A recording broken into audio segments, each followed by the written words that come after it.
Good evening, everyone. So, thank you guys for tuning in tonight. This is a podcast episode, so it's audibly. You guys can hear it on Anchor, and you can also go watch me on YouTube if you want to see, because I have my camera on as well. So I put out a poll on my Instagram. I know it's been a minute since I posted the last episode. What was it? I think it was like 4 or 5 days ago, something like that. So it's been a minute. So happy to be back. Thank you guys for the support on the previous episode. Some episodes do better than others. You know, the topics and the titles mainly determine that. I don't know how much you guys promote it or share it with people who you know and things like that. But if you do, that definitely helps. So if you learned something, or if you're about to learn something from me, go share it with your friends. Tell them to come watch. And a lot of people will hear my Snapchat stories and things, and then they'll ask me, oh, do you have a podcast, or do you have a YouTube channel, or something like that? And that's kind of why I came up with the idea to do these things. So basically, I did a poll on my Instagram, which is at Will Wads, all one word, WILLWADS, if you want to go check that out. Go show some love on there. I did a poll on that page, and I asked what you guys wanted the next topic to be about. And I had a few ideas in mind. I was going to talk about purpose, or just general purpose in life, or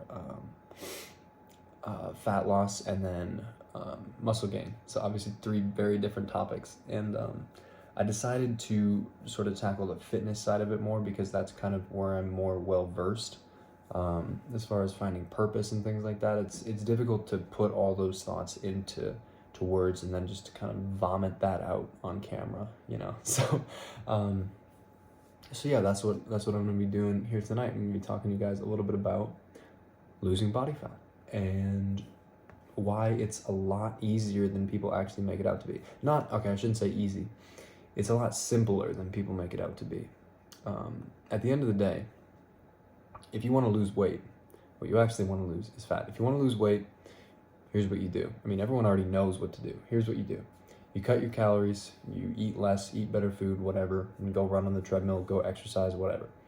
In the very basic level, most people know the law of thermodynamics. Your body, the law of thermodynamics states that in order to, what is it? It's something like, and if you're in a calorie surplus, if you're eating more calories than your body's burning in a day, then you're going to gain weight. If you're consuming less calories than your body's burning in a day, then you're going to lose weight. You see, it's a pretty simple process. So,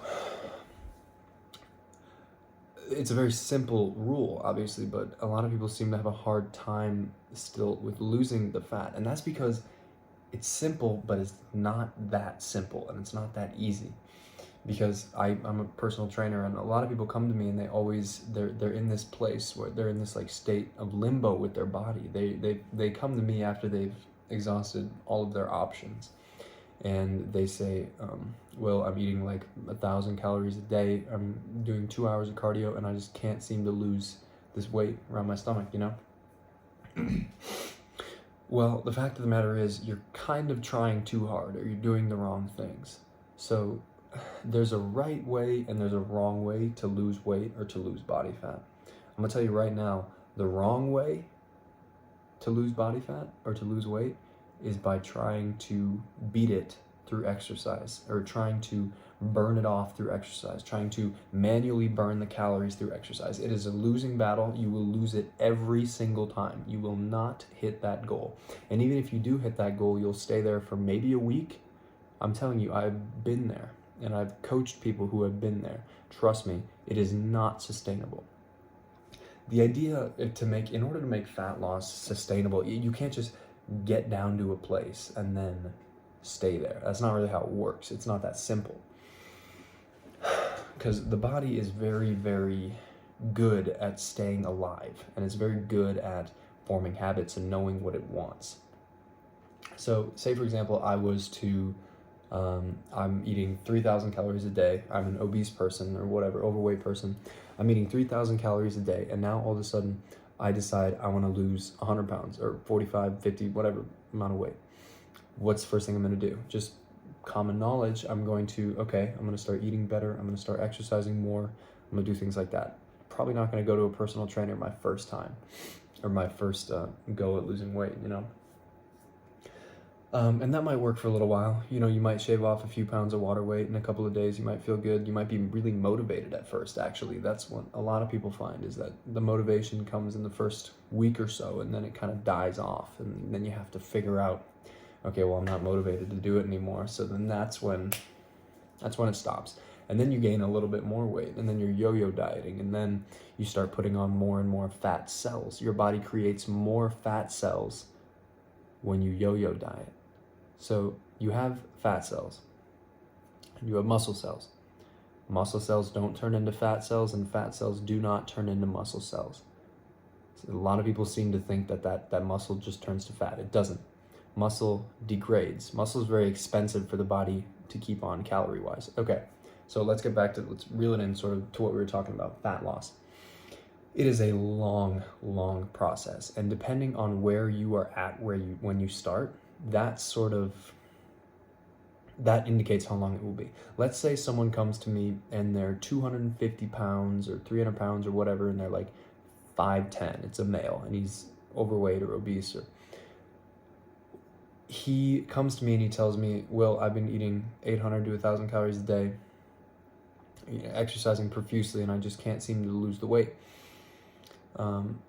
And that's simply because that it's such a drastic lifestyle change. Like when you go from eating 3,000 calories a day to now all of a sudden you're eating 1,000 calories a day, you know, you see where that starts to, your body doesn't adjust, and your metabolism will eventually slow itself down to that point. If you maintain that calorie intake for long enough, 1,000 calories, your metabolism is going to slow itself down eventually to the point of exhaustion where it becomes so efficient at burning calories that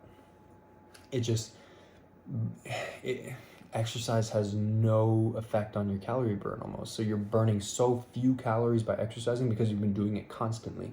That's why when you do something new, it's incredibly, like if you do a new exercise, it's incredibly difficult, and it's probably very hard, and you burn a lot of calories doing it because it's the first time you've done that exercise. Now you do an exercise for the second time, it gets a little easier. You go run a mile for the third time, use a mile for example. You run a mile for the first time, it's gonna burn X amount of calories.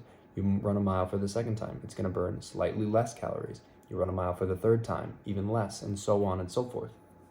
And why does the body do this? Well, calories are our energy. So in turn, our body recognizes, hey, we are expending a lot of energy performing this function. We need to get better and more efficient at performing this function. So that's what it does. It adapts and it adjusts. So then it needs less calories to do the same job as it did before. Does that make sense? It's a difficult concept to grasp at first, but try to simplify it in your head as best as possible, and it's actually a lot easier than you would think. Think of calories as gas to a car. A Prius, not a very fast car, not a very fun car to drive per se. It's incredibly efficient, but it's not getting a lot of eyes to it. It's not getting a lot of attention. Anyway, sorry about that. I got a phone call. What was I saying about the Prius? And then now think of a muscle car. A Prius is incredibly efficient at using its fuel, its calories. But now think of like a muscle car, like a Mustang. That's not very fuel efficient at all. That burns through calories like that. It burns so many. Think of our body like a Mustang or like a Prius. The more efficient your body is at burning calories, the less calories it's going to burn. It's a simple concept, but the truth of the matter is you will not beat your body at its own game. If you try to lose weight through exercise, through just like cardio alone, it is a losing battle. You will lose every time. So the way to combat this is you need to figure out how to make your metabolism go faster naturally. You see? Now you're starting to pick up what I'm throwing down. When you increase your metabolism naturally, what happens? I am burning calories just sitting here right now. I'm burning calories. My computer just turned off. I'm burning calories when I'm going and walking to the fridge and getting some ketchup. I don't know. What do you get out of the fridge? Anything. I'm burning calories when I'm sleeping. You know, it costs calories to run everything that's going on inside your body and outside, everything that you do. Your body is constantly burning calories 24/7. So if you make your body less efficient at burning calories, it's going to burn more calories in a day. So in this case, less efficient is good because your body's less efficient, so it burns more calories. So it needs more calories so you can eat more, you see? And that's when you start to realize that fat loss can be sustainable. So how do we do this? How do you increase your metabolism? Very simple, actually. There are certain other ways to do it, but if a new client was to come to me and they were to ask me, Will, how do I increase my metabolism, increase the amount of food that I'm eating? Because whether you like it or not, if you get down to your goal weight and you're eating 800 calories a day, that is not sustainable for the rest of your life, and you know that. So how do you fix it? You build muscle. Muscle is incredibly expensive for the body to keep on itself. Like, it's incredibly calorie expensive. That's why it's called a muscle car. It's because it eats through gas, just like muscle eats through calories. You see, now you're starting to make the connection. The more muscle your body has, the more calories it burns in a day. It's something like 50 calories for every pound of muscle just sitting there. So every additional pound of muscle your body has, it's burning an additional 50 calories a day just by doing nothing. So say, for example, someone's burning 2,000 calories a day. They put on, 5 pounds of muscle, and then they're burning 2,500. I don't know. That math is probably wrong. But you see what I'm saying? Then they're burning an additional that amount of calories just by sitting there. And one thing that people notice is when they lift weights and when they exercise, when they start lifting weights, their appetite starts to increase. And why does that happen? Well, it's because their body is recognizing, oh shit, we're sending this signal of resistance training. We need to build muscle to be able to perform this function better. You see what I'm talking about? It goes back to the performing a function more efficiently. We need to figure out how to do this more efficiently. So we need, the body's response then is to build muscle. It's really quite amazing how it does that. So by sending a consistent muscle building signal to your body, it says, oh shit, we got to build muscle. So what does it do? It packs on muscle. And where does it get that muscle from? Calories. It gets it from calories. And this is such a difficult concept for a lot of people to grasp. Like, let's say you were 300 pounds, you're 50 pounds overweight. I know I brought this example up earlier or whatever. What would you do? How would I coach that person? Well, I would have sort of a come to Jesus talk with them, and I would tell them that we're probably not going to lose any weight for about 5 or 6 months. And that's okay. We don't want to. We don't want to lose any weight. We want to repair your metabolism so that by the time you're ready to cut weight, your body's already starting to cut weight. I mean, like, what I'm not going to tell them, what they don't realize is that if they do the things I'm telling them, if they lift weights, if they try to put on muscle, here's what's going to happen if you lift weights and try to put on muscle and you've never done it before. A, you're going to get an increase in appetite. B, you're going to start to look better. C, you're going to start to feel better. You're going to start to feel stronger. I don't know what's after E in the alphabet, whatever. And you're going to start making better food choices subconsciously. There are studies that show this. There are studies that show when people exercise regularly, their bodies not only, they make better food choices subconsciously. And that is also one thing that would start to happen. So you would notice changes before we even started cutting the weight. And we probably wouldn't even cut the weight for 5 to 6 months or whatever the case. Because we want to repair your metabolism from burning 1,000 calories a day to as many as we can possibly get it to. So like, in some cases, I've gotten people who can burn up to 3,000 calories a day and who are at maintenance calories. So they're eating as many calories as they're burning per day at about 3,500 calories. Imagine that. Maintaining weight at 3,500 calories. You would struggle to get that amount of calories in sometimes. That's where we want to be. That is sustainable. If you get down to your goal weight and you're still eating 3,500 calories a day, which it is possible, if you get down to that goal weight and you're eating that amount of calories, then you're set for the rest of your life. That is sustainable, and that is long-term fat loss. And, then we can get into the whole quality of life deal and whatever. So, long story short, the truth about fat loss is not, you will not beat it through exercise. It is impossible to beat fat loss through exercise. What you need to do is train your metabolism to work harder and to burn more calories. How do you do this? You put on muscle. Pretty easy. I mean, it's not... Now that you kind of have the floodgates open, that you know sort of what to do and how to go about it, then we can start discussing, you know, how exactly what's the best way to build muscle for me specifically. What is, you know, how often should I be resting? How often should I be lifting? What lift should I be doing? What things should I be doing? What things should I be eating? All of that is shit that we can get into in another episode. But I just wanted to tell you guys the truth about fat loss and sustainable fat loss, keeping it off for the rest of your life. So that's kind of what I wanted to go on here. I'm probably going forward, I'm probably going to, you know, have some notes written by me or something like that, so I'm not just speaking, you know, off the top of my head. Luckily, it's all able to come to me pretty easily, and it, you know, isn't really a challenge.